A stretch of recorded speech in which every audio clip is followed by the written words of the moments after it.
se sápe ke své moci.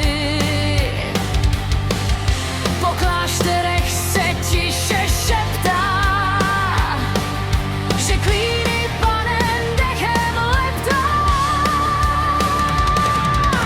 Vlčko, ke kojtu má zlohy, vlčko, a chlupaté nohy. Vlčko, svítí ti měsíček, si propaný zhouba, deflorátor je ptyšek.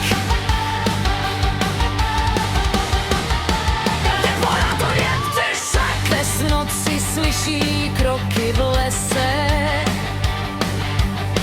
zvoník se třese, Bibli nese. Příšera v smíchu mizí dál,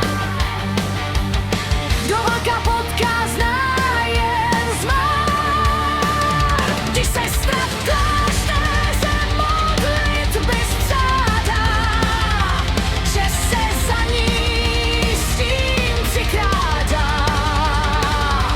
Matka představenou vztekle uléhá, že se jí jeho úd z dálky vyhýbá. Vlčku, ke kojtu máš rohy, vlčku, a chlupaté nohy.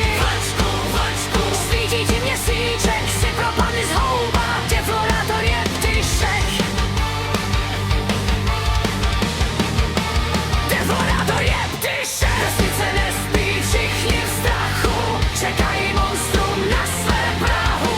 A kdo mu podá pohár vína, to žena je druhý den jiná.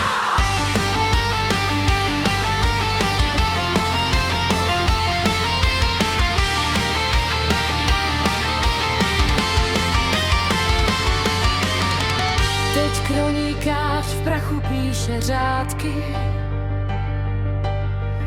že vlk udělal s panem matky. Však měsíc v úplňku se netají,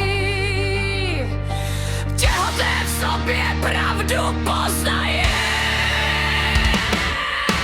Vlčku, ke kojtu máš vlohy, vlčku, a chlupaté nohy. Vlčku, svítí ti měsíček, si propadli zhouba,